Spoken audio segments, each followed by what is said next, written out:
RJ લાઈફની વાત કરીએ તો હાવ યુ બિગન?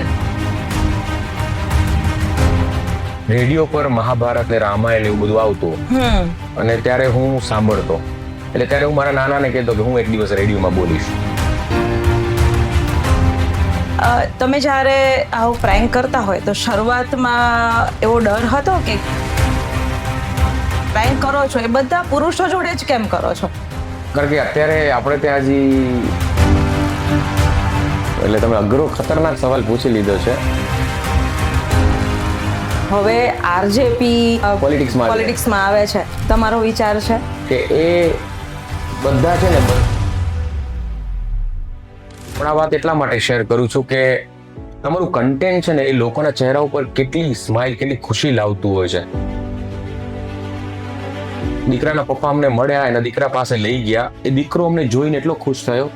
એને છે ને નાનપણથી એક બીમારી હતી કે ધીમે ધીમે શરીર ખતમ થતું જાય. એનો શ્વાસ આટલો જ હતો, ફેફસા સુધી હતો. સ્મશાને બેઠો તો ત્યાં એક ભાઈ પાછળથી મારા પર હાથ મૂક્યો. એટલે મેં આમ જોયું પાછળ, તો એ દીકરાના પપ્પા. બધું શું? તો એક દીકરાના. હમણાં જ મને ગાંધીનગરથી 1.5 મહિના પહેલા ફોન આવ્યો હતો કે અમે લોકો ખૂબ દુઃખમાં છીએ, અમારા દીકરાએ થોડા સમય પહેલા સુસાઇડ કર્યું અને આમ નથી મજા આવતી. અમે ગાંધીનગરમાં ગવર્મેન્ટ સર્વન્ટ છે, ગાંધીનગર આવવાનું થાય તમારા જ ઘરે જમીશું. એ અંકલ આંટી એટલા ખુશ થયા. કોઈના નથી છતાંય કોઈને આપણે થઈ ગયા છે. નથી કોઈ લોહીનો સંબંધ છતાંય લોકો આપણને કેવો પ્રેમ આપતા હોય છે. એટલે એમ થયું કે નમસ્કાર મિત્રો, અંતર્મન ચેનલમાં તમારું સ્વાગત છે. તમારા માટે દર વખતે અનોખું ને દર વખતે કંઈક નવું. મારા પ્રયાસો તમને કેવા લાગે છે એ સબસ્ક્રાઇબ કરીને મને કહેજો. આજે મારી સાથે સ્ટુડિયોમાં ગેસ્ટ એવી વ્યક્તિ છે જેને તમે બહુ સાંભળ્યા હશે. હા, સાંભળ્યા કોને હોય? જે રેડિયોમાં હોય. શૂટિંગ ચાલુમાં થઈ ગયું. તમારો બિગ ફેન છું. Thank you.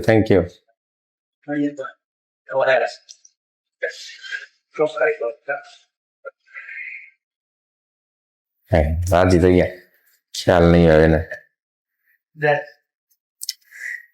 RJ radio jockey, જેના અવાજથી, જેના સ્વરથી તમે એને ઓળખો છો. એક એવો વિચાર કે જે પોતાના વ્યક્તિત્વને વિચારથી, એના અવાજથી તમારી સામે પ્રસ્તુત કરે છે. એ વિચારો દરરોજ એકસરખા હોય છે. દરરોજ એની સાથે કંઈક નવી વિચારધારણા, કંઈક નવી સ્ટોરી, નવું મોટિવેશન લઈને રોજ એમની સાથે એમનો અવાજ આવે છે. પણ આજે એ વ્યક્તિ પોતે અહીંયા છે. માઇકમાં ખાલી અવાજ હોય છે, પણ વ્યક્તિ જ્યારે કેમેરાની સામે આવે ને ત્યારે એનું વ્યક્તિત્વ છલકે છે. આજે સ્ટુડિયોમાં મારી સાથે છે આરજે વિનોદ, બિગ FM માંથી. તો આપણે એને વેલકમ કરીએ. વેલકમ વિનોદભાઈ, કેમ છો? Thank you. ચલો મેમ, થેન્ક યુ. એકદમ મજામાં. અંતર્મન ચેનલમાં તમારું ખૂબ ખૂબ સ્વાગત છે. લોકોએ તમારો અવાજ સાંભળ્યો છે ડેફિનેટલી, અને આજે તમને પ્રત્યક્ષ છે. આમ તો કાર પ્રેન્કમાં તમને લોકો જોતા જ હશે, પણ અજાણ્યા લોકોનો કાર પ્રેન્ક જ્યારે થતો હોય ને ત્યારે બધાને બહુ જ મજા આવતી હોય છે. તો આજે તમને કેવું લાગે છે પેલા તો અંતર્મન ચેનલ બાય જલપામાં? આમ તો નામે બહુ સરસ છે ને મને મારા અંતર્મનની જે વાતો છે એ કરવા મળશે. હવે કેવું થાય કે રેડિયો એક એવું માધ્યમ છે કે લોકો સુધી ખાલી અવાજથી પહોંચી શકાય, પણ આ વિડીયો એટલે કે ઓડિયો વિઝ્યુઅલ, એમાં તો એવું છે કે લોકોની સામે એ આપણને જોઈ શકે, દ્રશ્ય છે, શ્રાવ્ય છે. એટલે કેમેરાની સામે હોવું અને સ્ટુડિયોમાં ખાલી રેડિયો પર બોલવું બંને અલગ છે. એટલે એક નવો એક્સપિરિયન્સ પણ હશે. અને જે લોકો વિચારતા હોય છે કે રેડિયો પર જે વિનોદ મામુ બનાવે છે કેવો છે, તો કદાચ જે લોકોએ નહીં જોયો હોય તો એમને આ માધ્યમથી જોવા પણ મળશે. રાઈટ. તો આરજે વિનોદ, લાઈક મામુ, આ મામુ છે ને એ ક્યાંથી આવ્યું છે? એમાં એક લાંબી સ્ટોરી છે. હું હોસ્ટેલમાં સ્ટડી કરતો. મેં અમારી કચ્છી ભાનુશાલી હોસ્ટેલ જામનગરમાં 8મા ધોરણથી લઈ અને માસ્ટર સુધી મેં ત્યાં હું એજ્યુકેશન કે ત્યાં રહીને મેં એજ્યુકેશન મારું લીધું. કડી જ દઈ દો, તમે કડી જ દઈ દો. તૂટી જાય હું પૈસા આપી દઈશ. ઓકે, હા. ફરીવાર હા, ફરીવાર લઈ, હા. હા તો આ આરજે મામુનું જે ટેબુ છે, આરજે મામુનું જે એક ટેગ તમારી સાથે છે, કેવી રીતે આવ્યો? એમાં એવું છે કે હું કચ્છી ભાનુશાલી હોસ્ટેલમાં રહેતો. આમ બેઝિકલી મારું ગામ કચ્છમાં પ્રજાઉ, પણ હું મોટો થયો મોસાળમાં નલિયા. એટલે 8મા ધોરણથી લઈ અને હું માસ્ટર સુધી, એટલે મેં માસ કોમ્યુનિકેશન કર્યું ત્યાં સુધી હોસ્ટેલમાં રહેતો, જામનગરથી રાજકોટ અપડાઉન કરતો. અને હોસ્ટેલમાં કેવું હોય કે એક ફોન હોય કે જેમાં ફેમિલીના ઘરેથી ફોન આવે, પણ એ પેલું લાકડાથી કવર કરેલું હોય, લોક કરેલું હોય, લોકો ફોન લગાડી ન શકે વિદ્યાર્થીઓ, પણ ફોન આવે ખરા. તો હવે હોસ્ટેલમાં હું એક વખત વિન્ડો ઉપર ઉભો હતો જ્યાં ફોન પડ્યો હતો, એટલે ત્યાં છે ને મેં ટક ટક ટક ટક ટક કરીને રેન્ડમ, મને તો ખબર જ નથી શું થાય, તો કોઈને ફોન લાગી ગયો. અચ્છા, પેલા હેરાફેરી મૂવી જો. હા, એટલે ખબર પડી કે પેલું એમાં તો પેલું કેવું હતું કે સર્કલ ફેરી ડાયલ કરવાનું, આમાં ડાયલ કરવાનું હતું પણ એના પર લોક હતું. એટલે પછી કટ કરવાના બટન થી તમે ટ્રાય કરજો, કોઈની પાસે ફોન હોય ને જૂના, તો તમે 1 2 3 4 5 6 7 8 9 0 એટલે 10 એટલે 0 એટલે એ 0 ડાયલ થશે, 1 કરશો તો 1 ડાયલ થશે. અચ્છા. હા, પછી 1 2 3 4 5 ફટાફટ 5 કરશો તો 5 ડાયલ થશે. એટલે એમ કરીને ખબર પડી. પછી એવી રીતે કોઈને ફોન લગાડતા, પછી એની સાથે મસ્કરી કરતા. પછી રેડિયોમાં જોબ મળીને એટલે મારા સાહેબ હતા, એને મેં કહ્યું કિન્નર આચાર્યને કે આવી રીતે અમે લોકો રેડિયો પર આ કોન્સેપ્ટ લઈને આવીએ છીએ.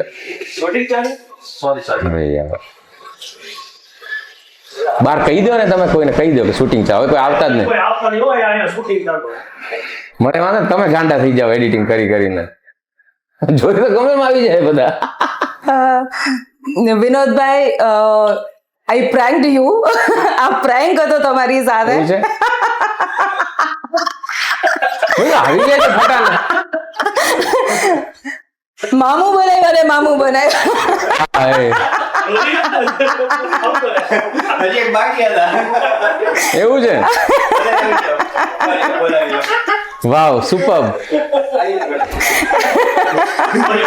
ના ના, એટલે મને ખરેખર લિટરલી મને પ્રેન્ક હતું, હવે ખબર પડી તો આવી જાઓ બધાય. બધા યાર આમ આવે છે યાર, હું નર્વસ થઈ ગયો સાચે. બધા યાર ખબર નહીં હોય કોઈને. Good one. ઓકે મામુ. મામુ બનાવ્યા. હું બધાના મામુ બનાવ્યું, 2000 ઓડિયો મામુ અને 250 જેટલા કાર પ્રેન્ક, પણ આજે મારું મામુ બની ગયું. પહેલા તમે આવ્યા હતા, પછી તમે આવ્યા હતા, અને તમે આવ્યા જ નથી, બાકી આઈ થોટ કે હવે ટેમ્પો લૂઝ થઈ જાય ને પહેલા હું રિવીલ કરી. ટેમ્પો તો લૂઝ નતું થયું. જે આપણી લિંક છે એટલે હું તમારા આસ્પેક્ટ, તમારે કેટલું એડિટિંગ થાય એમ મેં છેલ્લે જ કીધું, તમે થાકી જશો એડિટિંગ કરી કરીને. નમસ્કાર મિત્રો, અંતર્મન ચેનલમાં તમારું સ્વાગત છે. તમારા માટે દર વખતે અનોખું ને દર વખતે કંઈક નવું. મારા ખરેખર મજા આવી. અને થોડી વાર તો હું પેલું શું કહેવાય, મને અનઇઝીનેસ જેવું લાગતું હતું કે અચાનક બધા આવી જાય, અનકમ્ફર્ટેબલ મને ફીલ થતું હતું, આ બધા અચાનક કેમ આવી જાય. કારણ કે અમે લોકો જ્યારે સ્ટુડિયોમાં હોઈએ ને લાઈવ, ત્યારે અંદરથી સ્ટુડિયો બંધ હોય, બહાર એક રેડ લાઇટ પ્લે થતી હોય, ઓપરેશન થિયેટર એવું, અને એ લાઇટ જ્યાં સુધી રેડ હોય ને ત્યાં સુધી કોઈ સ્ટુડિયોમાં ના આવે. એટલે બધું અચાનક સ્ટુડિયોમાં ચાલુ છે, કોઈને ખબર નહીં હોય, અચાનક આવે. એટલે પછી મનમાં મારે એ વિચાર આવ્યો, મેં કીધું આ કેટલું આ લોકોને એડિટિંગ થશે, એટલે મેં કીધું આ કેમ અચાનક આવી જાય બધા. પણ થેન્ક યુ, મજા પડી. એટલે મને એમ ફીલ થયું કે અમે જ્યારે કોઈના પ્રેન્ક કરતા હોઈએ છીએ ત્યારે મારા ઉપર પ્રેન્ક થયો ત્યારે મને જે ફીલ થયું, એટલે હવે ખબર પડી એમને કેવું થતું હશે. પણ તમે જોરદાર, તમે જે આઈડિયા લઈ આવો છો. જસ્ટ ગઈકાલે જ એક તમારું સુરેન્દ્રનગર વાળો પ્રેન્ક હું જોતી હતી, રાઈટ, અને એમાં તમે જે બિચારા ભાઈ બેઠા હતા એમને ભૂત, તમારા કોઈ મિત્ર એક્સપાયર, નહીં I think A Kutch series હશે, હા, કોઈ મિત્ર એક્સપાયર થઈ ગયા છે ને તમે અહીંયા જતા હતા અને એ ભાઈને અચાનક ઓલા અર્જુનભાઈ પાછળ બેસી ગયા. એ તો જબરદસ્ત. લાઇટ બંધ કરીને અર્જુનભાઈ પાછળ પ્રગટ કેમ થઈ ગયા? જબરદસ્ત. જીલમી લઠીલા છે અથવા તો ભૂત વાળો છે. Yes, definitely Kutch horror series.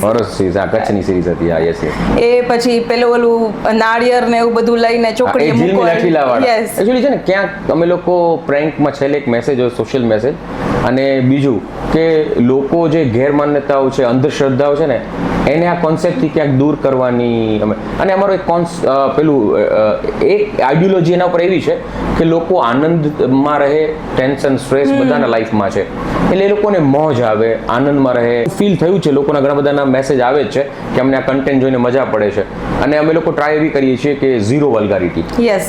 એટલે અમે લોકો પહેલેથી જ્યારે નક્કી કર્યું પ્રેન્ક કરવાનું કે આપણે છે ને એવા પ્રેન્ક બનાવી કે આપણી બેન દીકરીઓ કે મમ્મી કે વાઈફ સાથે બેસીને જોઈ શકે. રાઈટ. હા, એ તો હોય જ છે કે તમારું એકદમ ફેમિલી હોય ને એવું કન્ટેન્ટ જ હોય છે. સેકન્ડ એક મારા માઇન્ડમાં થોટ આવતો હતો જ્યારે ઘણા બધા વિડીયોઝ તમારા હું જોતી હોઉં ને, પ્રેન્ક કરો છો એ બધા પુરુષો જોડે જ કેમ કરો છો? કારણ કે અત્યારે આપણે ત્યાં હજી બહુ ઓછા સિંગલ કોઈ ફિમેલ જવા આવવાવાળા બહુ ઓછા અને હોય, લિફ્ટ લેવાવાળા લિફ્ટવાળા બહુ ઓછા હોય. અને પેલું કેવું થાય કે કોઈ પુરુષ હોય તો કદાચ એની સાથે કદાચ વાત કે વ્યવહાર એવો થઈ જાય તો ચાલે, પણ એક સ્ત્રીની માન મર્યાદા જાળવવી પડે, એટલે અમે લોકો અવોઇડ કરીએ છીએ. ઓકે. અને ઘણી વખત એવું એ બન્યું છે કે કોઈ ફેમિલીમાં કોઈએ અમારી પાસેથી લિફ્ટ લીધી હોય તો પછી અમે પ્રેન્ક ન કરીએ, જ્યાં જવું હોય મૂકી આવીએ, અથવા એની સાથે વાત કરી કે અમે લોકો પ્રેન્ક કરવા નીકળ્યા હતા. અચ્છા, રાઈટ. ઓકે. તો તમે જેમ કીધું એમ કે એઝ અ વુમન રિસ્પેક્ટ તમે આપતા હોય, એક ઓનર તરીકે તમે જોતા હોય એમ, પણ ક્યારે એવું બન્યું છે કે જેમ આજે મેં તમારી સાથે પ્રેન્ક કર્યું એમ તમારું કોઈ લેડીએ પ્રેન્ક કર્યું હોય? ના, એવું તો નથી બન્યું, પણ નોર્મલી કેવું મિત્રોમાં ફેમિલીમાં એવા બનતા હોય, પણ આમ મનોરંજન માટે કે તમે જેમ, કારણ કે હું આવ્યો તો અહીંયા એક સિરિયસ પોડકાસ્ટ માટે અને સિરિયસ માઇન્ડમાં એમ કે આપણે આજે વાત કરવાની છે અને મગજમાં પણ ન હોય કે આવું થશે, એટલે આઈ થિંક આ કદાચ ફર્સ્ટ એક્સપિરિયન્સ હશે. બાકી ફોન ઉપર તો ઘણા બધા લોકો કોલ કરીને મામું બનાવવાના પ્રયત્ન કરતા હોય. રાઈટ. અચ્છા, જનરલી છે ને આપણે અહીંયા એવું હોય કે એપ્રિલ ફૂલ્સ ડે ના દિવસે જ લોકોને ફૂલ બનાવતા હોય, તમે 12 મહિના બનાવો 12 મહિના, તો લોકો તમને કઈ કહેતા હોય છે કે પાછળથી આવતી હોય? થોડું પેલે એમને ખબર, કારણ કે મને ખબર નહોતી ત્યાં સુધી મને જે લાગ્યું બધું રિયલ જ લાગ્યું. એવી રીતે એ વ્યક્તિને જ્યાં સુધી ખબર નથી ત્યાં સુધી એ પોતે સિરિયસ લેતી હોય, પછી એને પણ ક્યાંક એવું હોય કે આમાં હું ક્યાં ફસાઈ ગયો, તો પછી ડિસ્ક્લોઝ થયા પછી એને મજા આવે, પછી એ પણ જ્યાં એને ડેસ્ટિનેશન સુધી જવું હોય ત્યાં અમે પહોંચાડીએ, એ આનંદ કરતા જાય, મોજ કરતા જાય, અને પછી એમની પરમિશન લઈએ કે તમારો વિડીયો મૂકીએ, જો હા પાડે તો જ મૂકીએ, એ ના પાડે તો ન મૂકીએ. પછી તો ઘણા એવા લોકો છે કે જેમણે પોતાના વિડીયો જોયા હોય અથવા તો રેફરન્સ કોઈ આપ્યું કે તમારો વિડીયો ત્યાં જોયો, કોઈ વાત કરે તો એને મજા આવે કે ના, એટલે લોકો પણ શેર કરતા હોય, અને એ લોકો પોઝિટિવલી લેતા હોય છે કે નહીં, કોઈકને હસાવવા માટે આપણે માધ્યમ બન્યા છીએ. ઓકે, આપણે આરજે લાઈફની વાત કરીએ તો હાવ યુ બિગન? હું આમ તો નાનો હતો ત્યારે મોસાળમાં હું મોટો થયો, મારો જન્મ છે એ મારા મોસાળમાં થયો, અને પછી મારા નાના નાનીએ મને મોટો કર્યો. ત્યારે રેડિયો પર મહાભારત ને રામાયણ એવું બધું આવતું, અને ત્યારે હું સાંભળતો, એટલે ત્યારે હું મારા નાનાને કહેતો કે હું એક દિવસ રેડિયોમાં બોલીશ.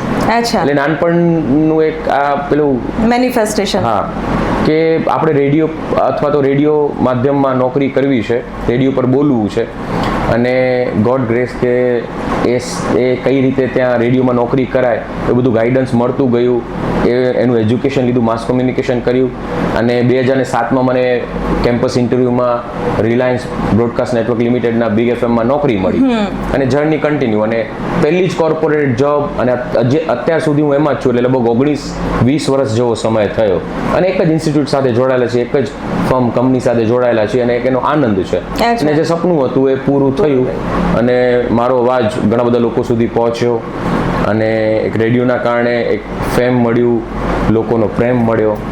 કે તમે જે ટાઈમની વાત કરો છો ને કે આથી 2 દાયકા કે 2.5 દાયકા પહેલા રેડિયો ઉપર છે ને એક કઈ ને કે ફિમેલ વોઇસની બહુ ઓલી હતી, એમ કે ફિમેલ વોઇસ બહુ ચાલતા, અને ફિમેલ વોઇસની જે ડેલિકેસી હોય, એની સોફ્ટનેસ હોય, એ લોકોને દિલ સુધી, ખૂણા સુધી લઈ જાય એમ. તો એ ટાઈમમાં મેલ રેડિયો જોકી વિચારવું એ કેરિયર સાથે બહુ મોટો જુગાર રમવા જેવું નહોતું? ના, એવું નહોતું, કારણ કે એક જોનર હોય બધાનું, કારણ કે જે મેલ ની વાત કરીએ આપણે તો એ બધાને ફિમેલ વોઇસ સાંભળવો ગમે, જે ફિમેલ છે એમને બધાને મેલ વોઇસ સાંભળવો ગમે, અને બધાના ઝોનર હોય, કોઈકને પેલું લવ આઈડિયોલોજી વાળો શો ગમતો હોય, કોઈને બોલિવૂડ વાળો શો ગમતો હોય, કોઈને લોકલ કનેક્ટ વાળો શો ગમતો હોય, અને મેં નાઇટ શો પણ કર્યો છે, કે જેને બહુ ફિમેલ સાંભળતા, બહુ યંગસ્ટર સાંભળતા, તો એમાં ખૂબ રિસ્પોન્સ મળ્યો છે. પછી સાંજે બિગ 80s, 90s, right? હા. રાત્રે હા, અને લવ સોંગ્સ બધા, Yes. બધા લવ પ્રોબ્લેમ છે solve કિશોર કરવા. કુમાર વાળો આખો, હા. હા. અને સાંજે બિગ જલસા શો, એમાં હું ગેમ્સ ને એવું બધું રમાડતો, તો એ ગમતું, જેમાં લોકોને ગિફ્ટ ને જીતાડી, તો એમાં 50 વર્ષના વિનર બને, 60 વર્ષના વિનર બને ને 10 વર્ષના વિનર બને. એટલે કેવું છે કે ઝોનર વાઇઝ છે, કોને શું ગમે છે. અને રેડિયો તો કેવું છે કે ફનની સાથે, એન્ટરટેનમેન્ટની સાથે ઇન્ફોર્મેશન તમારા સુધી, ન્યૂઝ તમારા સુધી પહોંચાડે છે. એટલે કોઈને ન્યૂઝ ગમતા હોય તો એ પર્પઝથી સાંભળે, કોઈને મજાક મસ્તી ગમે છે તો એ પર્પઝથી સાંભળે, કોઈને ગીતો સાંભળવા છે ખાલી તો કોઈ એ પર્પઝથી સાંભળે. એટલે બધો વર્ગ અલગ અલગ કનેક્ટ થતો એમ. ઓકે, એક ટાઈમ એવો હતો કે ખાલી રેડિયો જ હતા, વિવિધ ભારતી આપણે સાંભળીને મોટા થયા છીએ એમ. તો એના પછીનો ટાઈમ ટેલિવિઝનનો આવ્યો, એના પછી ટેલિવિઝનનો સુવર્ણ યુગ આવ્યો કે ડિશ આવી, આપણે કેબલ્સ આવ્યા, નવા પેલા સેટઅપ બોક્સ આવ્યા. પણ અત્યારનો ટાઈમ છે ને મોબાઈલનો છે, ઇન્ટરનેટનો છે. તો રેડિયો લિસનર ઉપર કઈ અસર છે કે એવું લાગે કે રેડિયો લિસનર પહેલા કરતા ઓછા છે? કેવું છે કે દરેક સમયની સાથે માધ્યમો બદલાય. જેમ રેડિયો પછી ટીવી આવ્યું તો થોડા લોકો ત્યાં સ્વિચ થયા. યસ. એવી રીતે FM નો જમાનો આવ્યો તો FM લોકો કનેક્ટ થયા FM થી. અત્યારે કેવું છે કે ટ્રાવેલિંગ ટાઈમ લોકોનો વધી ગયો છે, એટલે પોતાની કારમાં લોકો સાંભળતા હોય, પોતાની ઘરે, પોતાની ઓફિસમાં સાંભળતા હોય.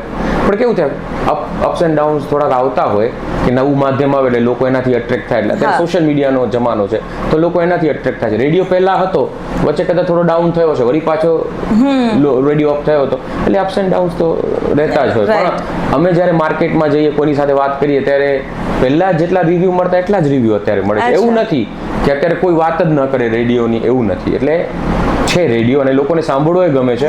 આજે બી ઘણી વખત ફંક્શનમાં જવાનું થાય ત્યારે ફંક્શનમાં લોકો મળતા ત્યારે કે હા ગઈકાલે તને સાંભળે, તું આ વાત કરતો હતો, અથવા તો 2 દિવસ પહેલા, 15 દિવસ પહેલા તને સાંભળ્યો, એવી રીતે વાત થતી. રાઈટ. એટલે રેડિયો સદાબહાર છે, માધ્યમો ગમે, કારણ કે ફ્રી મીડિયમ છે.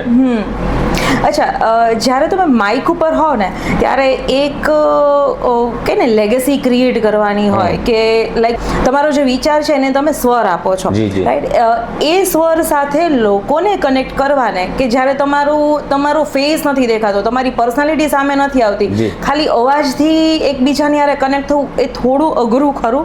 ડેફિનેટલી, કારણ કે અત્યારે તમે મારું ઇન્ટરવ્યુ લઈ રહ્યા છો, પોડકાસ્ટ મારી સાથે કરી રહ્યા છો, તો હું તમને જોઈ શકું છું, રાઈટ? પણ આમાં તો કેવું છે કે બંધ સ્ટુડિયો છે, હું એકલો જ છું અને મારી સામે મશીનરી પડી છે, માઇક છે, કોઈ સામે વ્યક્તિ નથી કે જેની સાથે હું મારી વાત એને કહી શકું. પણ એની એક મજા છે. મને ખબર છે મારી સામે કોઈ નથી, એટલે મારે બિંદાસ બોલવાનું છે, મારે આનંદથી બોલવાનું છે, મજા જ કરવાની છે. એટલે પ્લસ પોઈન્ટ પણ છે અને માઇનસ પોઈન્ટ, એકલા વાતો કરવાની છે. પણ એકલા વાતો કરવાની એક અલગ મજા છે. પણ આમ કરતા વર્ષો વીતી ગયા એની ખબર ન પડી. 2007 થી લઈ અને અત્યારે 2026, એટલે 19-20 વર્ષનો સમય થયો. પણ કેવું છે કે જે લોકો સુધી પહોંચાડવું છે ને એ ખબર છે. પછી તમે એકલા છો, તમારી બાજુમાં કોઈ બેઠું જેનાથી કોઈ ફરક નથી પડતું, પણ એક ખબર છે કે લોકોને આ સાંભળવું ગમે છે, લોકોને આ વાત કરીશ તો લોકોને મજા આવશે. ઓકે, જ્યારે દરેક દિવસો સરખા નથી હોતા, રાઈટ? તો ક્યારેક તમે સેડ હો ત્યારે એવું બને કે રેડિયો ઉપર એવી જ સ્ટોરી નીકળે? આમ તો ગુડ ક્વેશ્ચન. 19-20 વર્ષની અંદર એવો અસંખ્ય વખત સમય આવ્યો છે કે ફિઝિકલી કે મેન્ટલી આપણે સ્ટ્રેસ હોઈએ, અથવા તો મજા ના આવતી હોય, આમ બોડી તમને સપોર્ટ ન કરતું હોય, પણ એકવાર માઇક ચાલુ થયું ને એટલે બધું ભૂલાઈ જાય. કારણ કે લોકોને એનાથી કોઈ ફરક નથી પડતો. આજે તમે મારી સાથે વાત કરો છો તો તમને તાવ છે, તમને ખાંસી છે કે તમને કોઈ બીજી પ્રોબ્લેમ છે, લોકોને એનાથી મતલબ નથી. લોકોને કન્ટેન્ટ અને એન્ટરટેનમેન્ટથી મતલબ છે, રાઈટ? એટલે એ તમારા પર્સનલ પ્રોબ્લેમ્સ છે, એ તમે એક માસ સુધી એ પ્રોબ્લેમ તમે કહી ન શકો. એટલે સ્ટુડિયોમાં જ્યારે માઇક ચાલુ થાય, અમે ઓન એર જઈએ ને એટલે બધું ભૂલાઈ જાય. અને આમ પણ કદાચ સ્વાસ્થ્ય સારું ન હોય, પણ એક વખત માઇક ચાલુ થાય ને એટલે ખબર ન પડે કે આપણને આજે મજા નથી. લોકો સાથેનો કનેક્ટ એવો છે ને. ક્યારેક એવું પણ થતું હશે કે કંઈક વિચાર જ ન આવે, રાઈટ? બોલવા માટે કાંઈ શબ્દો જ નથી, પણ ઓન એર જઈએ, માઇક ચાલુ થાય કે લોકોનો રિસ્પોન્સ આવવાનો સ્ટાર્ટ થાય, નવા વિચાર ઓન સ્પોટ આવી જાય, ઓન ધ સ્પોટ આવી જાય. અને ઘણી વખત એવું થાય ને આજે બ્લેન્ક છે, કંઈ છે જ નહીં, પણ બોલિવૂડ તો ખજાનો છે. યસ, એટલે ગીત ચાલુ થયું એ ગીત વિશે જો તમારે 2 કલાક બોલવું ને તો તમે બોલી શકો. રાઈટ. એટલે ઘણી વખત કેવું થાય કે મારી પાસે કન્ટેન્ટ ન હોય, મને એમ થાય શું કેવું, પણ ત્યારે એ ગીતોની, એ ફિલ્મોની, એ સિંગર્સની, એ કમ્પોઝરની, એ લિરિસિસ્ટની, એ ફિલ્મ પ્રોડ્યુસર, ફિલ્મ ડાયરેક્ટર, એની વાતો કરીને કયા વર્ષમાં રિલીઝ થઈ હતી, એટલે તો કલાકોના કલાક નીકળી જાય. અને આજે પણ એ વસ્તુ લોકોને ગમે છે જાણવી, આજથી 50 વર્ષ પહેલા બી ગમતી અને આવનાર ભવિષ્યમાં પણ ગમશે. અને ક્યુરિયોસિટી હોય, કારણ કે બધાને હું જે વસ્તુની મને ખબર છે તમને નહીં ખબર હોય, તમને ખબર છે કદાચ મને નહીં ખબર હોય, એટલે લોકોને ઓલવેઝ નવું જાણવું ગમે. એટલે ઘણી વખત એવું થયું છે કે શોમાં ખાલી આ જ વાતો થઈ હોય, અને આમ તો શોમાં એવું બનતું હોય કે આ સિટીમાં આપણે રહીએ છીએ, એટલે આવતા જતા કંઈ ઓબ્ઝર્વ કર્યું હોય, કંઈ જોયું હોય, તો એ વાતે લોકોની સાથે ડિલિવર કરવાની એક આનંદ છે, એની વાત કરવાનો મજા છે. અચ્છા, ક્યારેય તમે કોલ પર વાત કરતા હોય, ઓન એર હોય ત્યારે, તો ક્યારે એવા કોઈ ઇરિટેટિંગ વ્યક્તિનો કોલ આવી ગયો હોય અને સામેવાળી વ્યક્તિ કોલ મૂકતી જ ન હોય ને તમે સામેથી ડિસ્કનેક્ટ કર્યું, એવું બન્યું છે? બહુ ઓછું, પણ ઇરિટેટ થઈને નહીં, પણ ઘણી વખત કેવું થાય કે એક લાઈન ટેલોસ હોય, એની સાથે 15 કે 12 લાઈન હોય, સતત બ્લિંક થયા રાખે. હવે હું એક્ઝામ્પલ, તમારો ફોન આવ્યો અને હું તમારી સાથે 2 મિનિટ વધારે વાત કરી લઉં તો પાછળવાળા લોકોના કોલ વેઇટિંગમાં આવે રાખે છે. એટલે 15 થી 30 સેકન્ડ વાત કરીને ફટાફટ મૂકીને બીજાનો ફોન ઉપાડવાનો, એ મૂકીને ત્રીજાનો ફોન ઉપાડવાનો. એટલે આના માટે અમને એક ટેલોસ ઓપરેટર મળતો જ્યારે અમે લોકો શરૂઆતમાં રેડિયો જોઈન કર્યું, પણ પછી કેવું છે કે એ ટ્રાન્સફર કરે એટલા જ કોલ ઉપર અમારી વાત થાય. પછી અમે લોકો નક્કી કર્યું કે નહીં, આપણે જ બધાના કોલ લેવા. અચ્છા. તો શું છે, બધા સાથે પર્સનલ ટચ આવે, પર્સનલ કનેક્ટ થાય, એટલે પછી ફટાફટ જે કોલ ઉપાડીએ એટલે વેઇટિંગમાં જેનો ફર્સ્ટ નંબર હોય એનો ફોન ઉપડી જાય, પાછો મૂકી પાછો ઉપડી, એટલે જેનો ક્યુ જનરેટ થાય. એટલે આ બધું પણ એવું નથી બન્યું કે, કારણ કે કદાચ કોઈની વાત ન પણ ગમતી હોય ને તો એણે જે લાગણીથી ફોન કર્યો છે ને એને ટેકલ તો કરવા જ પડે વ્યવસ્થિત રીતે, કે એનું સ્વમાન જળવાય. અને ઘણા બધા લોકો એવા હોય કે જે ગમે ત્યારે સ્ટુડિયોમાં આવે મળવા, આપણે બિઝી હોઈએ તો પણ બધું ભૂલી અને એમની સાથે વાત, કારણ કે આફ્ટર ઓલ એમના થકી જ આપણે આ પહોંચ્યા છીએ કે એના થકી છીએ એમ. રાઈટ. વિનોદભાઈ, આપણે જ્યારે રેડિયોની વાત કરતા હોય ને તો જિંગલ્સની વાત આવે છે, રાઈટ? તો એક ટાઈમ એવો હતો કે લાઈક ટીવીની એડવર્ટાઇઝમેન્ટ્સ હોય કે રેડિયોની એડવર્ટાઇઝમેન્ટ્સ હોય ને એની જિંગલ એટલી ક્યુટ હોય, એટલી આમ મેલોડિયસ હોય ને કે વર્ષોના વર્ષો સુધી યાદ રહે, રાઈટ? બટ હવેના ટાઈમમાં તમે એડવર્ટાઇઝમેન્ટ જોશો ને તો જિંગલ્સ ઓછી થઈ ગઈ છે. તો ક્રિએટિવિટીનો અભાવ છે કે ક્રિએટર્સનો અભાવ છે? ના, એવું નથી, કારણ કે માધ્યમો એ ટાઈપના, જો અત્યારે સોશિયલ મીડિયામાં લોકોને કોઈ પણ વસ્તુ તમારે પહોંચાડવી છે તો એની ઇન્ફોર્મેશન આપી દો, લોકો એમાંથી એને જોઈશે, લઈ લેશે. પહેલા કેવું હતું કે એ માધ્યમો એવા હતા કે લોકો સુધી આપણે ઓછા, જો હવે હું કે ટીવીની સામે હું બેઠો છું, એ સિરિયલ કે સ્લોટ આવશે ત્યારે જ હું એ જે વસ્તુને જાણી શકીશ. અત્યારે તો સોશિયલ મીડિયા પર તમે કોઈ પણ વસ્તુનું, તમારે અહીંયા આવું હતું, તમે ગૂગલ મેપ ખોલી અથવા તો એડ્રેસ જોઈને હું અહીંયા આવી ગયો, ત્યારે એટલું બધું ઈઝી નહોતું. એટલે લોકોને છે ને એવું કંઈ કેચી બનાવવું પડતું કે લોકોના માઇન્ડમાં એ રહે. અત્યારે સોશિયલ મીડિયા કે આ ઇન્ટરનેટના માધ્યમથી લોકો એને ગમતી વસ્તુ સર્ચ કરી લેતા હોય છે, રાઈટ? અને ઓપ્શન્સ મળે છે. એટલે કેવું છે કે લોકોનો ટેસ્ટ બદલાયો છે. બાકી હજી પણ તમે જોઈ લો, ઘણી બધી બ્રાન્ડ એવી છે કે જેની જૂની એડવર્ટાઇઝ પણ અત્યારે ચાલે છે અને નવી પણ અટ્રેક્ટિવ છે, એ લોકોને સાંભળવી ગમે છે. એટલે ક્રિએટિવ વર્ક જે પહેલા થતો એ સારું જ હતું, એનાથી પણ સારું અત્યારે થઈ રહ્યું છે. મને લાગે છે કે ભવિષ્યમાં એનાથી પણ સારું થશે, કારણ કે creativity day by day increase થતી જાય. રાઈટ. જનરલી વાત કરીએ ને, જ્યારે રેડિયોની હોય કે તમે as you are good anchor, good game jockey, right? તો જ્યારે સમૂહમાં જવાની, જ્યારે માસમાં જવાની કે કોઈના પ્રસંગે જઈને તમે એન્કરિંગ કરતા હોય ત્યારે પેલું સ્ટુડિયો વાળો માઇક યાદ આવે કે આ માઇક વધારે સારું લાગે? ના, તમને કહું, બંનેના ઝોનર અલગ છે, બંનેના પાસાઓ અલગ છે. ત્યાં કેવું છે કે લાખો લોકો સુધી પહોંચવાનું છે, એને જોયા વગર એને ગમતી વસ્તુ આપવાની છે. અને સ્ટેજ ઉપરથી કેવું છે કે કદાચ સામે 500,000, મેં રાજકોટ મેરેથોનમાં એન્કરિંગ કર્યું છે જ્યારે 62,000 લોકો મારી સામે હતા. એટલે ત્યાં છે ને માહોલ પ્રમાણે લોકો સુધી પહોંચાડવાનું હોય. એટલે રેડિયો કરતા સ્ટેજ ઉપરથી લોકોને એન્ટરટેન કરવા ઈઝી છે, અચ્છા, કારણ કે એ લોકો દેખાય છે. હા. મારી કોઈ વાત નથી ગમતી તો એના રિએક્શન તરત આવશે, એટલે મારે વાત બદલવી પડશે. પણ રેડિયોમાં તો શું છે કે એ લોકો જ્યાં સુધી સંપર્ક કરશે, આપણા સુધી પહોંચશે, ત્યાં સુધી કદાચ આપણે વાત કરતા હોઈએ કે ન કરતા હોઈએ એ ખબર નથી. એટલે બે એના છે ને આસ્પેક્ટ, બધાના પાસાઓ બે એના અલગ છે, પણ બેની એક અલગ મજા છે. રાઈટ. એટલે રેડિયો છે તે માસ સુધી પહોંચી શકાય, ફંક્શન્સ છે તો એમાં લોકો સાથે રૂબરૂ મળી શકાય, Right. એ બધું છે. ઓકે, આરજે વિનોદ એ આરજે ન હોત તો શું હોત? અઘરો ક્વેશ્ચન છે. આમ તો હું આરજે ન હોત તો કદાચ ક્યાં ડિફેન્સમાં હોત. ઓકે. હા. અને બીજું કદાચ જો હું આરજે ન હોત તો મને શોખ એક્ટિંગનો નાનપણથી હતો.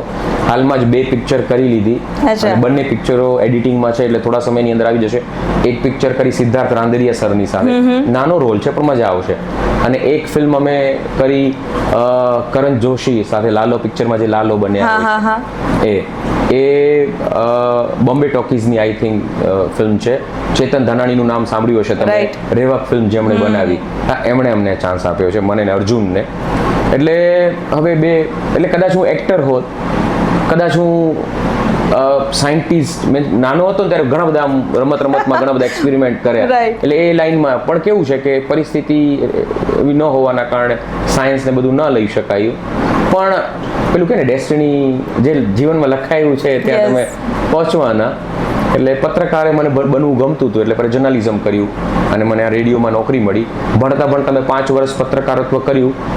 જામનગરની અંદર આસપાસ છે, લોકવાદ છે, ભૂમિ છે, એ બધા છાપાની અંદર મેં પત્રકાર તરીકે નોકરી પણ Right. કરી અને ઘણા બધા લેખો પણ લખ્યા. એટલે તમે જામનગરના મૂળ? મારું વતન આમ પ્રજાઉ, ઓકે. પણ મારો જન્મ છે નલિયાની અંદર. અચ્છા. હા. અને કચ્છ. પછી કચ્છની અંદર મારું સ્કૂલિંગ કચ્છમાં પૂરું થયું. પછી હું જામનગર હોસ્ટેલમાં 1997 થી હોસ્ટેલમાં ભણવા આવ્યો. 2007 એટલે 10 વર્ષ હું જામનગર હોસ્ટેલમાં રહ્યો, અને પછી અહીંયા અપડાઉન કરતો 2 વર્ષ જર્નલિઝમમાં, અને અહીંયા નોકરી મળી એટલે પછી હું રાજકોટ આવતો રહ્યો. ઓકે. હું જામનગરની છું એટલે Okay. મેં તમને આ ક્વેશ્ચન પૂછ્યો, કારણ કે હા. આની પહેલા વાતમાં જામનગરનો હા, ઉલ્લેખ થયો હતો. હા. તો જામનગરમાં તમે પોસ્ટ ગ્રેજ્યુએશન જામનગર કર્યું? હા, મેં મારું સ્કૂલિંગ, હાયર સેકન્ડરી મારું નવાનગરની અંદર. હું 1997 થી કરી, એટલે 8મા ધોરણથી કરીને 12 ધોરણ મેં નવાનગરની અંદર હું ભણ્યો. પછી હું પંચવટી કોલેજ કહેવાય, કે VM Shah arts and commerce college, graduation કર્યું. પછી મેં જર્નલિઝમ કર્યું અર્જુનલાલ હિરાણી કોલેજમાં. પછી માસ્ટરનું બીજો વર્ષ છે મેં યુનિવર્સિટીમાં, જર્નલિઝમ Right. ડિપાર્ટમેન્ટ છે સૌરાષ્ટ્ર યુનિવર્સિટીમાં, એમાં કર્યું. અને વચ્ચે પછી રેડિયોમાં નોકરી મળી તો પછી LLB પણ કર્યું, ને આ બધા સાઈડ બધા જે કોર્સીસ છે એ કર્યા. પણ સ્કૂલિંગ, કોલેજ, માસ્ટર ડિગ્રી ને બધું આવી રીતે પસાર થયું. ઓકે. તમે પંચવટીનું નામ લીધું છે તો હું પણ કહી દઉં, મેં મારું પોસ્ટ ગ્રેજ્યુએશન પંચવટીથી જ કરેલું. વાહ, ક્યાં વાત હે. DCS કર્યું હતું મેં અંતાણી સર પાસે. યસ, અમે એમની પાસેથી મેં CCS કર્યું અંતાણી સર પાસેથી. અચ્છા. સર્ટિફિકેટ ઇન કોમ્પ્યુટર હા. સાયન્સ ચાલતું ત્યારે. મેં ડિપ્લોમા ઇન કોમ્પ્યુટર સાયન્સ હા, રાઈટ. હા, કારણ કે એ ટાઈમે એમનું બહુ વખણાતું કે એક આખું અલાયદા Yes. કોમ્પ્યુટર રૂમ હા, સેન્ટર હતું એક. બહુ સરસ હતું એમ. હા. આપણે પાછી કેરિયર ઉપર વાત કરીએ હા. તો જેમ તમે કહો છો કે એઝ અ એક્ટર તમે 2 મૂવી અત્યારે કરી, તો એવું કંઈ ખરું કે હવે મારે આ એક્ટર જોડે અહીંયા ચાન્સ મળે તો અહીંયા એક્ટિંગ મારો એમ ટૂંકમાં હાથ અજમાવો છે? એટલે આમ એક શોખ હતો, કારણ કે સિદ્ધાર્થ સર છે એમના ઘણા બધા વિડીયોઝ જોયા, મીન્સ કે નાટક જોયા, ફિલ્મો જોઈ, સોશિયલ મીડિયા પર વિડીયો જોયા, એટલે એમની સાથે કામ કરવાની ઈચ્છા હતી ને પહેલી જ પિક્ચર એમની સાથે મળી. અને રુચિત પટેલ છે, હરેશભાઈ પટેલના દીકરા, એટલે કે પેલું આ દેશ જોયા દાદા પરદેશ જોયા બનાવ્યું, હા, એ ફેમિલી.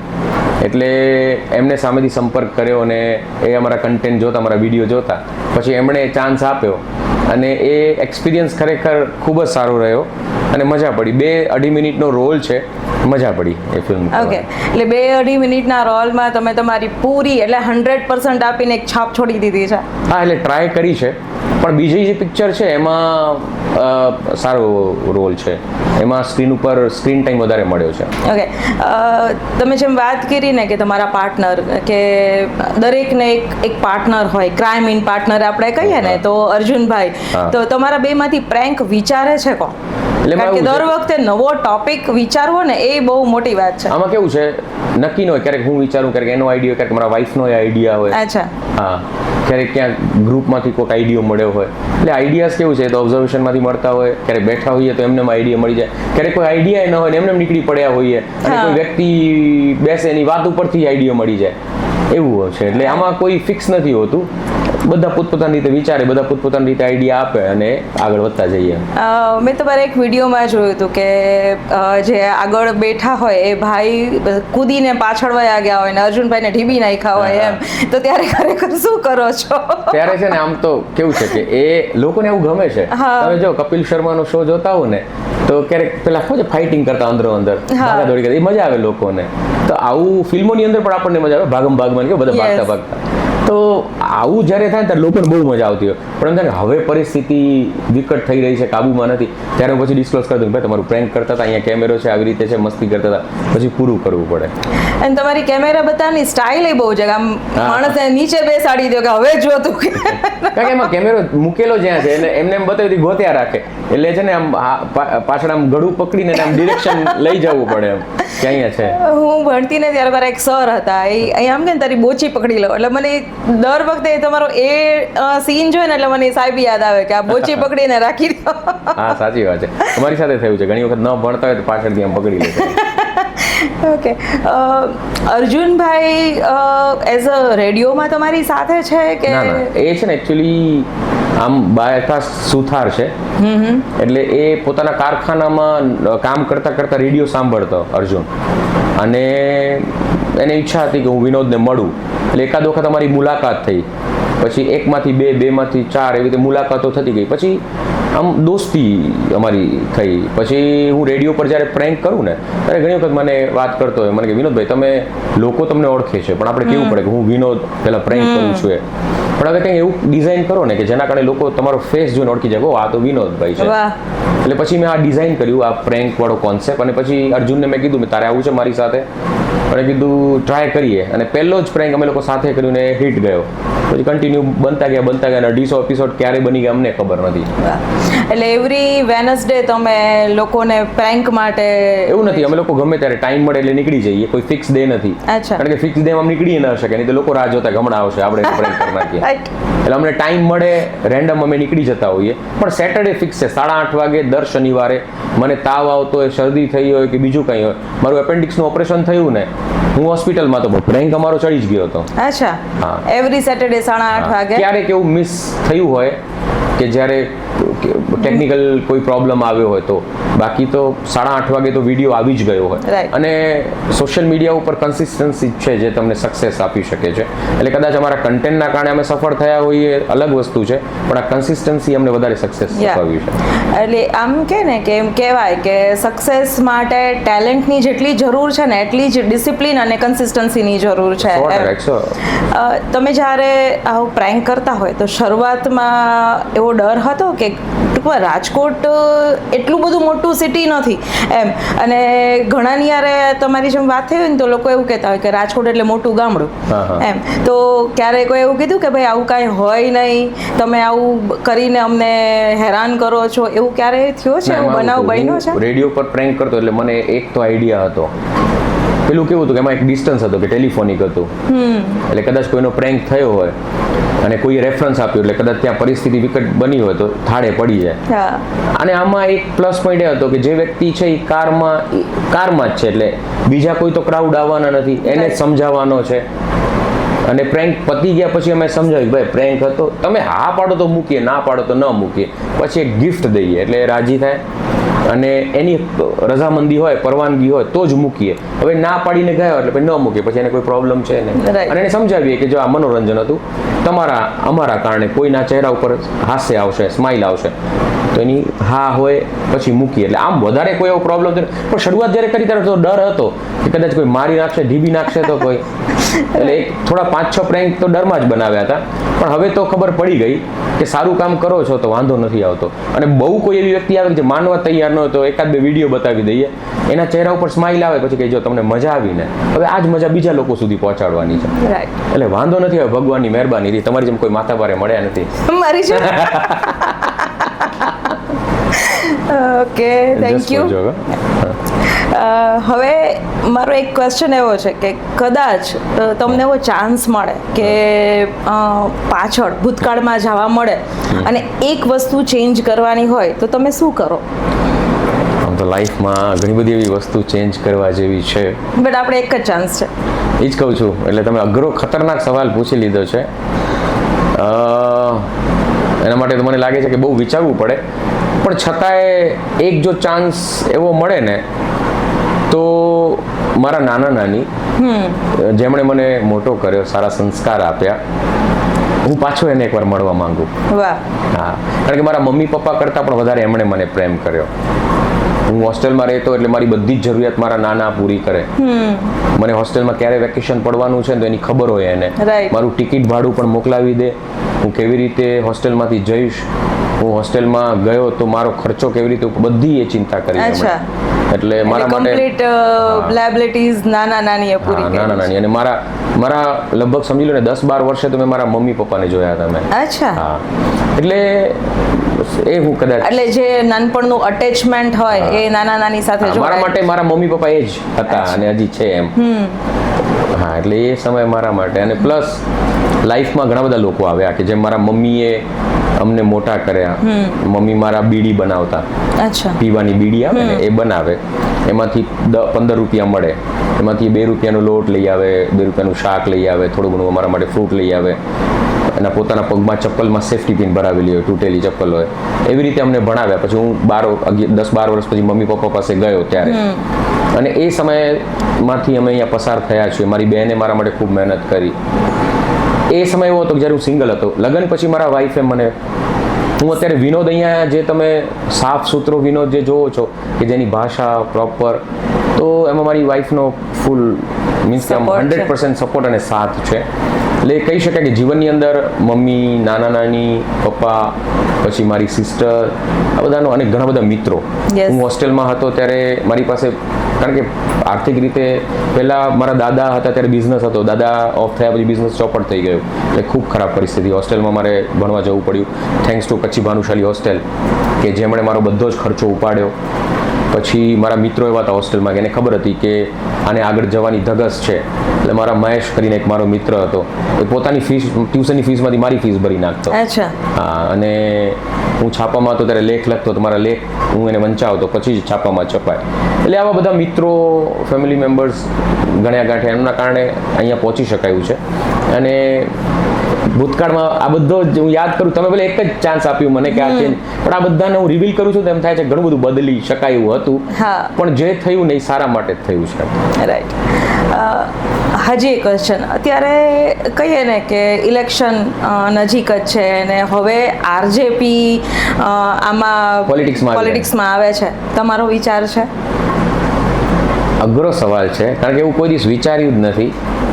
તો મેં વિચાર આપ્યો, કારણ કે એમાં કેવું છે કે એ બધા છે ને, બધા ફિલ્ડ પોતપોતાના માટે બનેલા છે એમ. જો હું એમાં જઈશ તો મારી અત્યારે જે વસ્તુ છે હું નહીં કરી શકું. રાઈટ. બરોબર છે. અને જો એ કરતો હોત તો અત્યારે જે કરી રહ્યો છું એ ન કરી શક્યો હોત. એટલે મને એવું લાગે છે કે અત્યારે જે છે ને એની મજા લઈએ, ભવિષ્યમાં ડેસ્ટિની તમને જ્યાં લઈ જાય, કદાચ ત્યાં લઈ જશે તો ત્યાં જતા રહીશું, પણ અત્યારે હું જે છું એ કરવાની મને મજા પડે છે. અને હું નથી ઈચ્છતો કે અચાનક હું એને બંધ કરી દઉં બધી વસ્તુઓને. હું એને ફીલ કરું છું, મજા કરું છું, આનંદ કરું છું, અને મારે એનો આનંદ લેવો છે અને હું એ લઈ રહ્યો છું. જ્યારે કદાચ કોઈ આવી વસ્તુ આવશે ત્યારે એનો આનંદ લઈશું. વાહ. અત્યારની સોશિયલ મીડિયા લાઈફ છે ને એ ઇન્ફ્લુએન્સરની લાઈફ છે, રાઈટ? તમે બી કારમાં પ્રેન્ક કરો છો, લોકો તરત જ ઇન્ફ્લુએન્સ થઈ જતા હોય છે. તો આજના યુથને કંઈ કહેશો, કંઈ એવું મોટિવેશનલ કે ઇન્સ્પિરેશન આપવા માંગશો? એટલે તમે જે વાત કહી ને, લોકો પેલું કહેવાય ને કે સોશિયલ મીડિયાના કારણે ઇન્ફ્લુઅન્સ થતા હોય છે, એના પરથી એક વાત કહું, સરસ વાત તમે કરી. કારણ કે મને તમે કદાચ 50 ક્વેશ્ચન ન પૂછ્યા હોત ને, જો આ ક્વેશ્ચન મિસ થઈ ગયો હોત ને તો મને બહુ દુઃખ થાત, પણ તમે પૂછી લીધો.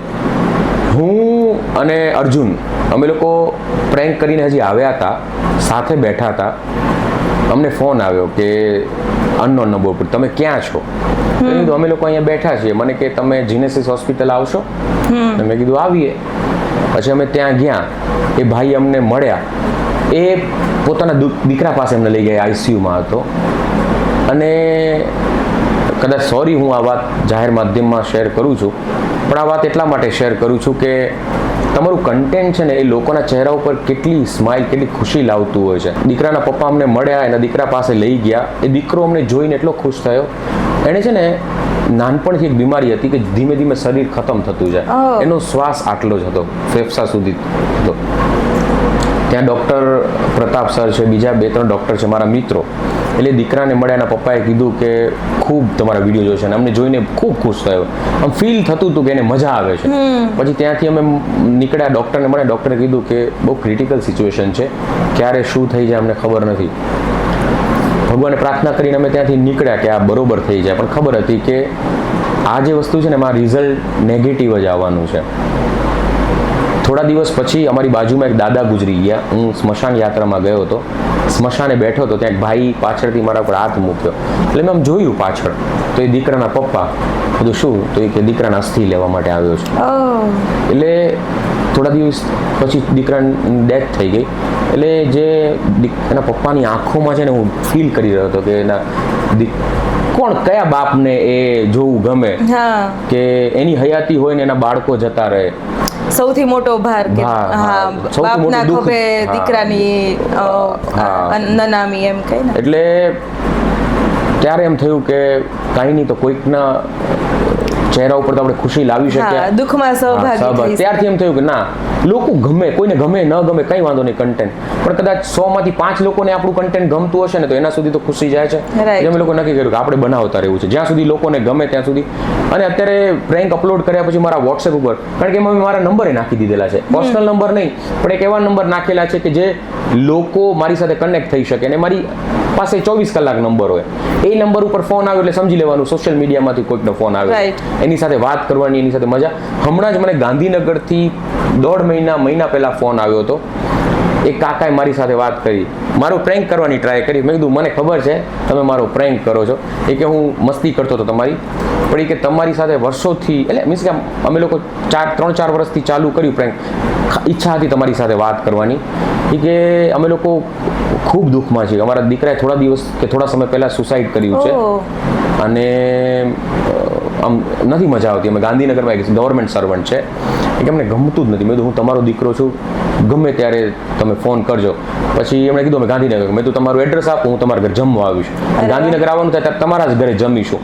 એ અંકલ આંટી એટલા ખુશ થયા, તમે મને ગમે ત્યારે ફોન કરી શકો છો. એટલે ક્યારેક એવું થાય કે આપણે કોઈના નથી છતાંય કોઈના આપણે થઈ ગયા છીએ, નથી કોઈ લોહીનો સંબંધ છતાંય લોકો આપણને કેવો પ્રેમ આપતા હોય છે. એટલે એમ થયું કે આપણે લોકોના દિલ સુધી પહોંચ્યા છીએ થેન્ક્સ ટુ આ કન્ટેન્ટ ભગવાન, કે જેણે આપણને નિમિત્ત બનાવ્યા છે. કારણ કે રડાવતા તો બધાને આવડે, પણ હસાવવું છે ને ખૂબ અઘરું છે. કારણ કે બધાને જઈને તો ગલગલિયા થતા નથી. રાઈટ. કારણ કે એને હસાવવું બહુ અઘરી વસ્તુ છે. ઓકે, મારો નેક્સ્ટ ક્વેશ્ચન જ એ હતો કે હસવું ઈઝી છે પણ હસાવવું ખૂબ જ અઘરું છે એમ. અને જ્યારે કોઈને તમે હસાવતા હોય ને ત્યારે તમારા ઉપર કંટ્રોલ એ બહુ મહત્વની વાત છે. આ કેવી રીતે? અઘરો ક્વેશ્ચન છે તમારો, અઘરો ક્વેશ્ચન છે.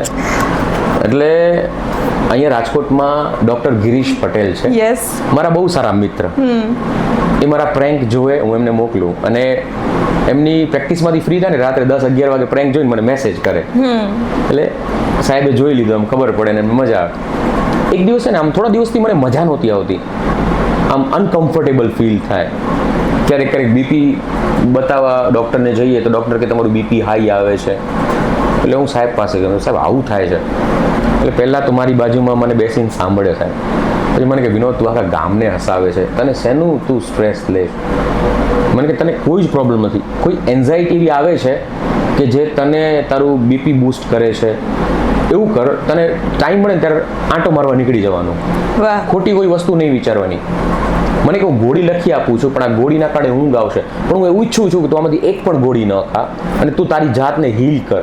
એટલે બધું વાત, અને સાહેબ મને બધી રીતે ઓળખે, પર્સનલી ઓળખે, પ્રોફેશનલી ઓળખે. એટલે મેં કીધું વાત તો સાચી છે સાહેબની. એટલે પછી હું બને તો ટાઈમ મળે ત્યારે હું બહાર નીકળી જતો. એ બધા ઓવરકમ કરી લીધી, બધી વસ્તુ બરોબર થઈ ગઈ. પણ આ તમારા ક્વેશ્ચનનો જવાબ એ છે કે તમને એવું લાગતું હોય છે કે આ વિનોદને બધા હસાવે છે. ક્યારેક તમને હસાવવા માટે, લોકોને હસાવવા માટે અમને અંદરથી છે ને ડિપ્રેશન જેવું થતું કે હવે શું લાવશું નવું, હવે શું કરશું. What next? હા, કારણ કે દર વર્ષે શનિવારે વિડીયો જાય ને ત્યારે શનિવારની સાંજ અમારા માટે સારી હોય, બધાના કોમેન્ટ્સ વાંચીએ, રિપ્લાય આપીએ, પણ રવિવારથી એમ થાય કે હવે શું લઈ આવશું નવું. એટલે એ છે ને સ્ટ્રેસ હોય, પણ વાંધો નથી આવતો કે જે ઈચ્છીએ છીએ લોકોને ગમે છે પહોંચાડી શકીએ છીએ, પણ ક્યારેક ક્યારેક તો સ્ટ્રેસ આવે છે, એન્ઝાયટી આવે છે. ઓકે, બહુ બધા અને હસાવવા વાળા જે લોકો હોય ને એ પણ ક્યારેક એન્ઝાયટી અનુભવે છે, તો આપણે અનુભવીને એમાં કંઈ મોટી વાત નહીં, પણ એમની જે ટેકનિક છે કે જાતે હીલ થવું, બીજાને હસાવીને હીલ થવું, એ ટેકનિક તમારે ને મારે બધાએ શીખવાની છે. વિનોદભાઈ, તમને એક પર્સનલ ક્વેશ્ચન પૂછું. જી જી. તમારે કિડ્સમાં શું છે? મારે એક બાળક છે, દીકરો છે, જેનું નામ વિવાન છે. ઓકે. અને પેલું કે ને બાપાની કાર્બન કોપી હોય. હું નાનપણમાં ખૂબ તોફાની હતો. મોસાળમાં નાના નાની પાસે મોટો થયો, એટલો તોફાની કે કદાચ કોઈના ઘરમાં જાઉં ને તો એ લોકો મને એમ કે તું બહારથી દરવાજો બંધ કરીને જાજે, એમ એવો તોફાની. એમ કોઈની વાડીએ જતું રહેવાનું, તોફાન કરવાના, કેરી તોડી લાવવાની, તળાવમાં બીજા છોકરાને લઈને તળાવમાં જતું રહેવાનું નાહવા માટે, કોઈના ઘરમાં. પેલું મેં ગામડામાં રહ્યો એટલે મારા નાના નાનીની ખેતી હતી, એટલે ખેતીનું બી કામ કર્યું મેં. એટલે બાજુ બધા રહેતા ખેતીવાળા, કોઈના ઘરમાં ટામેટા હોય, કોઈના ઘરમાં બીજું કંઈ હોય, તો એ બહાર બધું કામ કરવા જાય ને તેના ઘરમાં ઘૂસીને ટામેટા લઈ આવવાના, ખાઈ જવાના, ફૂલ આમ તોફાન કરવાના. પછી નીચે છે ને બધી રાત્રે પેલું કેવું કે અમે નાના હતા ને, હું નાનો હતો ત્યારે ઘરમાં લાઇટ નહોતી અમારે, નાની ચીમની હતી, કેરોસીનની પેલી કાચની ચીમની બનાવીને, અને બધા માજી છે ને રાત્રે ફ્રી થઈ જાય ને પછી પેલી સ્ટ્રીટ લાઇટ નીચે બેઠા હોય, તો હું સ્ટ્રીટ લાઇટ છે ને ગિલોલથી તોડી નાખું. દોસ્તો ભાગે કે આમાં શું થયું, શોર્ટ થયું. પછી બીજા દિવસે સવારે ગ્રામ પંચાયતમાં જઈને કહેવાનું લાઇટ ઓલી કબૂતર તોડી ગયા. આવા બધા ખૂબ તોફાન કરે. અને આ વિવાન અમારો એવો જ છે. અને વિવાન એ છે ને આમ પોતાની મસ્તીમાં હોય. એ નાનો છે પણ એ માઇકમાં બોલતો હોય, સિંગિંગ કરતો હોય, એના માટે બધા ઇન્સ્ટ્રુમેન્ટ લઈને રાખ્યા છે. અને હજી વગાડતા નથી આવતો, 4.5 વર્ષનો છે, પણ એના માટે હાર્મોનિયમ પણ છે, એના માટે કોંગો પણ છે, એના માટે કીબોર્ડ પણ છે, એના માટે ઢોલ, બધું લઈને રાખ્યું છે, એટલે રમતો હોય. અને આખા અમે અમારું હવે નવા ઘરમાં શિફ્ટ થયા. અમે જૂનું ઘર છે ને એ દિવાલ ઉપર એને ખૂબ લીટા કર્યા. એટલે મારી વાઈફ કે આ બધું બગાડે છે. મેં કીધું બગાડવા દે, આનું બાળપણ પાછું નથી આવવાનું. પછી નવા ઘરમાં ગયા ને તો નવા ઘરમાં એણે લગભગ જગ્યાએ મમ્મી દોરી હોય, પપ્પા દોર્યા હોય, બા દોર્યા હોય, બધું એવું દોરી નાખે એને. એટલે ઘણી વખત એ કે મેં કીધું આ બાળપણ પાછું નહીં આવે, એને જે કરવા દે. અને મેં કીધું તોફાની છે અત્યારે, તો એ તોફાન જ એને બીજા રસ્તા કઈ રીતે નીકળે એ રસ્તા કાઢતા એને શીખવશે, જેવી રીતે મને એ શીખવ્યું. અને હું લગભગ 8 વર્ષનો હતો ત્યારથી કામ કરું છું. અમારા ગામની અંદર, મોસાળની અંદર એક કરિયાણાની શોપ હતી. એ શોપ ઉપર હું જતો, કારણ કે કરિયાણાની દુકાનવાળાને ખબર છે કે આટલા છોકરાને નોકરીએ તો રખાય નહીં. એટલે એ શું કરતા, મારા નાના કે આને તમે સાચવજો. એટલે હું ત્યાં હોઉં, મને લાકડી આપી દો, મને ગાય આવે ને ત્યાં લાકડીથી ગાય ભગાડવાની, કંઈ ખાઈ ન જાય. પછી ઘરે જાઉં ને એટલે મને સિંગ આપે, દાળી આપે, ચોકલેટ આપે. હું મારી બેન ખાઈએ. એટલે મારો સ્વાર્થ હતો મને સિંગ, દાળીએ ચોકલેટ મળે છે એ. પછી મેં શાક બકાલું વેચ્યું, લારી પર ફ્રૂટ વેચ્યા, પછી ભાજી વેચી, તલના લાડુ બનાવવાના કારખાનામાં કામ કર્યું, હાથ લાલ છોડ થઈ જાય. પેપ્સી નાના હતા ત્યારે પીતા, એ પેપ્સીના કારખાનામાં કામ કર્યું. એટલે આ બધું બહુ કર્યું. એટલે નાનપણ છે ને એ આમ મજા આવે એવું, ભલે આ બધા સ્ટ્રગલ હતા. એટલે મારા દીકરાને પણ મારી વાઈફને કહું કે એને મજા આવે એ કરવા દે. એટલે હું એને મારું બાળપણ એમાં જોતો હોઉં છું. ઓકે, તમને એવું લાગે છે કે અભાવ સાથે હંમેશા કંઈક નવું આવે છે, અને જ્યારે બધું હોય ને, લાઈક તમારી પાસે બધું છે, ફેસિલિટીઝ છે ને, એ તમને ક્યાંક ને ક્યાંક અટકાવીને રાખે છે? ટ્રુ, ના સાચી વાત છે તમારી. કદાચ મારી પાસે બધું હોત ને તો હું કદાચ અહીંયા ન પહોંચી શક્યો હોત, આટલી પ્રતિભા ન હોત. પ્રતિભા ન હોત, રસ્તા કઈ રીતે કાઢવા દરેક પરિસ્થિતિના કદાચ ન શીખી શક્યો હોત. પણ મારી હોસ્ટેલના દિવસોમાં હું 700 સ્ટુડન્ટ સાથે ભણ્યો અમારી ક્લાસના. એટલે મને નવા લોકો સાથે, કારણ કે અહીંયા જે હું સફળ થયો છું ને એમાં કદાચ મારો સ્વભાવ, મારા મિત્રો એ જ મને કામ લાગ્યા છે. અને કહેવાય છે કે તમારી સફળતા તમારો સ્વભાવ લખી શકે, અને તમારી સફળતા તમારી જીભ, તમારી ભાષા લખી શકે. જો તમે તોછડા હશો તો કોઈ તમારી બાજુમાં નહીં આવે, રાઈટ, અથવા તો તમે કોઈની સાથે દુર્વ્યવહાર કરશો તોય કોઈ નહીં આવે. આજની ડેટમાં કદાચ કોઈ મને કંઈ કહે ને વિનોદ આમ કોઈ આમ કરીએ, કે વિનોદ આમ કરવું હોય તો વિરોધ નહીં કરો, તને મજા આવે છે ને તું એમ કર બસ. રાઈટ. એટલે બહુ મજા આવી તમારી સાથે વાત કરવાની, તમારા વિચારો, જેટલો તમારો અવાજ જે આમ પ્રભાવશાળી છે ને જી. એટલું જ તમારું વ્યક્તિત્વ પ્રભાવશાળી છે. જી. અને થેન્ક યુ સો મચ અંતર્મનમાં આવવા માટે, તમારો આટલો બિઝી સ્કેડ્યુલમાંથી ટાઈમ આપવા માટે. Thank you so much. મિત્રો, કહેવાય છે ને કે ઘણા બધા અભાવમાંથી પસાર થયેલી વ્યક્તિ છે ને એ ક્યાંક ને ક્યાંક જુગાડ કરતા શીખી જાય છે, અને આ જ જુગાડ એને સક્સેસની સીડીના ટોપ ઉપર પહોંચાડે છે. જો તમે પણ એવું વિચારતા હો ને કે અહીંયા અભાવ છે, તો વિચારજો કે આ એ સીડી છે કે જ્યાંથી તમારે ઉપર જવાનું છે. બીજી વાત કહીએ ને કે આપણે જે વિનોદભાઈ સાથે વાત કરી, વિનોદભાઈના વિચારો, વિનોદભાઈની લાઈફ, એનું પ્રોફેશનલ લાઈફ, ઘણું બધું આપણે વિનોદભાઈ પાસેથી જાણવા મળ્યું. પણ એની જે મોરલ ઓફ ધ સ્ટોરી કહીએ ને તો એ જ છે કે સક્સેસની એ સ્ટોરીમાં ક્યારેય સ્ટોપનું બટન નથી હોતું. આ તમારે કન્ટિન્યુઅસ ચાલવું જ પડે છે. એક ક્રિએટિવિટી હોય, કન્ટેન્ટ હોય, કે આજના જમાનામાં જેને આપણે સોશિયલ મીડિયા ઉપર રીલ્સ કહો કે વિડીયોઝ કહો, પણ એ કન્ટિન્યુઅસ ચાલે, કન્સિસ્ટન્ટ ચાલે ને તો જ તમે સફળતાના પહેલે પાર હો અને આખું જગત તમારી સામે તાલીઓ વગાડતું હોય. Thank you so much. હજી સુધી જો તમે મારા વિડીયોને સબસ્ક્રાઈબ ન કર્યું હોય તો સબસ્ક્રાઈબ કરજો, શેર કરજો, અને હા, આરજે મામુની ચેનલ મામુ બનાવ્યાને પણ સબસ્ક્રાઈબ કરવાનું બિલકુલ ના ભૂલતા. Thank you so much. Thank you.